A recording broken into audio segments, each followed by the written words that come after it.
Welcome back to Focus on Gaza. Palestinian leaders from all factions, including Hamas, have met in Cairo to try to reconcile their differences. Well, here to talk to us about this is senior Hamas official Usama Hamdan, who joins us from Beirut. Thank you very much for joining us. Mr. Hamdan, no one in Gaza is absolutely sure about who has complete sovereignty over the Strip, who's in charge of their security situation, their police force, their ambulances, their medical facilities. Surely it would have helped the plight of the people of Gaza and their security situation if the Palestinian factions in Cairo could have come out of that meeting and said that they had unified. We have to separate between two issues. The Palestinian people in Gaza, they know exactly who's controlling everything. They know who's in charge in Gaza, and they are happy with what had happened because they felt that there is someone is taking care for them, at least under the Israeli attack in the last few weeks. This is a different issue and separated issue from the Palestinian dialogue, which we hope that can achieve a conciliation, a national conciliation. Everyone knows that we don't want to continue divided as Palestinians between Gaza and West Bank. We don't want to be divided as Palestinians in our political position towards the occupation. So when we are talking about the conciliation, we are not talking just about Gaza. We are talking about the reform of the security forces. Okay. We are talking about the reconstruction of the Palestinian political bodies. We are talking even about the government and some other issues. So okay, well, it's hard to have to talk about sorry to interrupt you. It's hard to have reconciliation, isn't it, when members of Hamas are still blaming Fatah for being complicit with Israel during the recent war. Do you still believe that Fatah members were complicit with Israel? We were not talking about Fatah members. We were talking about some members in the late security forces, especially the preventive security forces. And we did not talk about that in public unless Samir Mashharawi has talked some lies from Ramallah trying to undermine the Palestinian dialogue. So we presented some of the information, what we have about his role and some of his officers' role in order to send a message to Abu Mazen and others.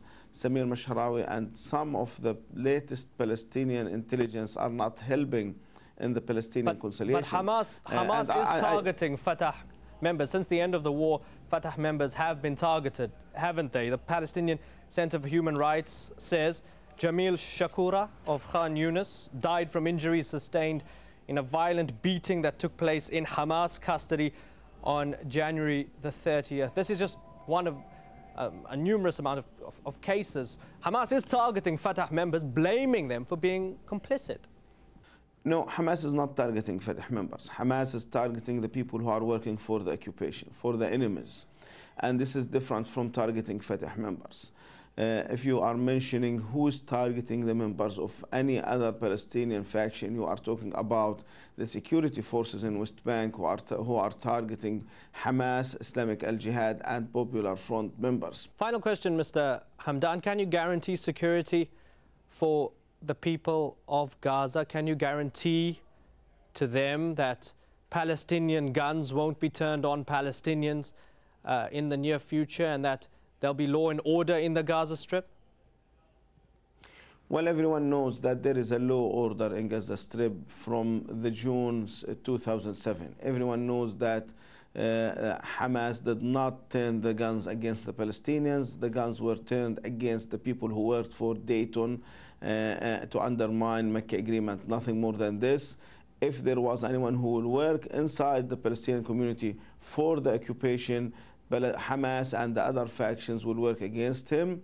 But both Hamas and Fatah and every Palestinian faction is supposed to work on the behalf of the Palestinian people and for their security. Usama Hamdan, we thank you very much for your time. Well, ever since the onset of the war on Gaza, human rights organizations have been vocal about how children in particular have been affected. A third of all wartime fatalities were children. And now a UN survey reports that many of those youngsters who survived display signs of trauma ranging from bedwetting and nightmares to aggressive behavior and anxiety.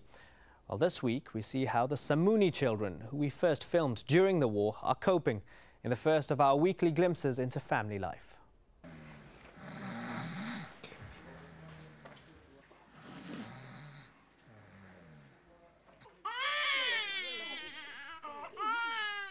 A new day in Gaza. It's the 42nd day of life for Samouni, a miracle baby born into a brutal war. This war destroyed everything her family once had. She was born to the sounds of Israeli shelling of what should have been her home during an attack which killed 30 members of her extended family. But Sujud survived. Since the war ended, the family has managed to find a makeshift home, not far from the ruins of their old house in Zaytun. This is our kitchen, this is the stove, and this is the toilet. With a roof over their heads at least, the Samouni family are trying to come to terms with their new life. The conditions are austere, but the new baby represents fresh hope and is already a source of joy for her siblings. The children may appear carefree, but as their mother makes clear, worry is ever present. Where shall we go? There are 12 kids and Sujud is the 13th. Where can we go? The children's cousin, 16-year-old Ahmed Samouni, is now the eldest son in his household. His quick recovery is all the more critical. He lost his mother and 4 brothers after Israeli airstrikes hit their family home. Paramedics rescued him after 4 days of being trapped with the dead bodies of his family.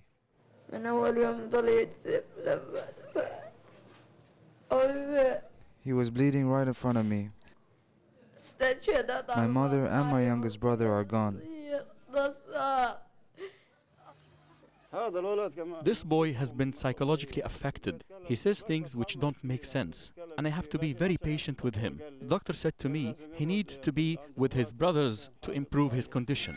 Whenever I remind him about what happened, it affects him so badly that I try to avoid talking to him about it because I want him better. But in reality, Ahmed's life has been altered irrevocably.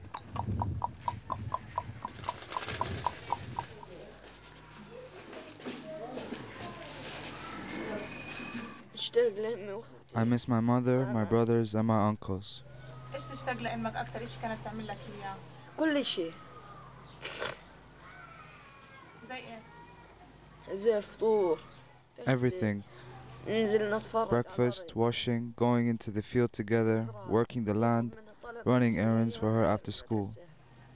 كل شيء.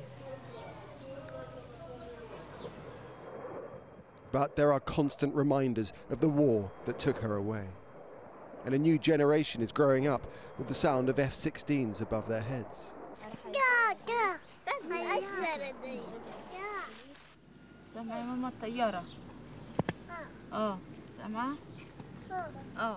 The war displaced thousands of Gazans. Ahmed was one of them. His new neighbors are the closest thing he has to family.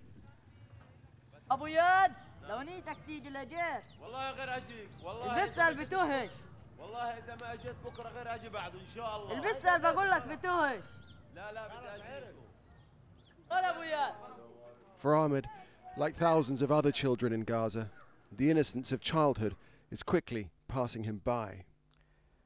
Well, to talk more about life for the children of Gaza, we're joined from London by Al-Khidr Daloum, the Regional Director of Save the Children. Thank you very much for joining us, Mr. Daloum. The Samouni family story is just one of many harrowing tales we've heard from Gaza and the effect on children. Is it the worst it's ever been for Gaza's children?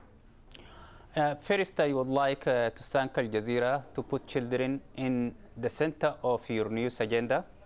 And secondly, yes, what happened actually for Ahmad and Sujud from the Samouni family is one of the worst we have seen according to our experience in other parts of the world.